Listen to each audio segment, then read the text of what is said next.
fez uma viagem de experiência ao Brasil para ver se melhorava a vida económica dele. Passados uns anos regressou,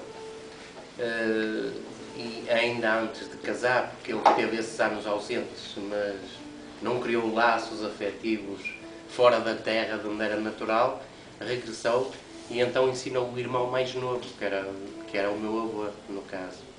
O meu avô foi uma pessoa que teve pouca aprendizagem na construção de instrumentos, porque, entretanto, o irmão mais velho casou e tornou-se independente, foi morar com uma outra freguesia, e eram os construtores de romaria, em que faziam essencialmente as violas tradicionais, os cavaquinhos e as braguesas.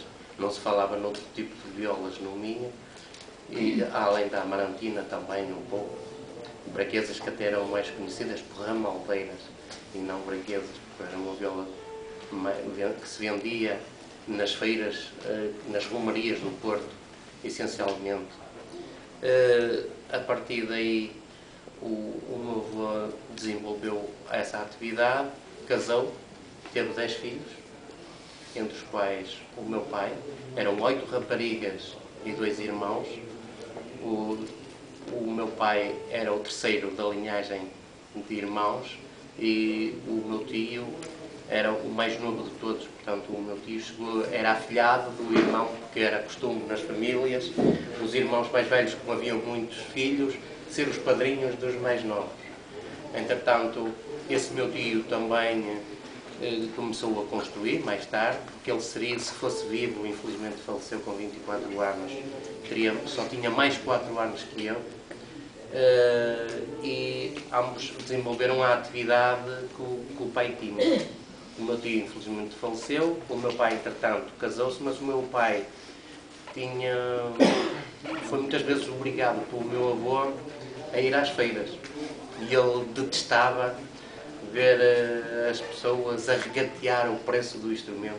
Tempos difíceis, e como eram tempos difíceis, ele não gostava daquele género quase, digamos, de empurrar o instrumento ao cliente.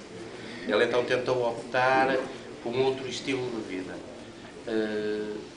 Conheceu, entretanto foi à tropa, e quando regressou resolveu casar, foi pedir trabalho a casas comerciais no Porto. Como ele era filho de um construtor que não tinha grandes conhecimentos, a casa prometeu-lhe trabalho, mas com uma condição, de visitar o mestre da casa, porque a Casa António Duarte tinha construção de instrumentos musicais, e fazer uma aprendizagem, melhorar a construção dos instrumentos. Assim foi, e o meu pai deixou definitivamente de ir às feiras, e até para não haver a concorrência com o tio e com o pai na própria feira, e começou a construir os seus instrumentos e a vender a casas comerciais.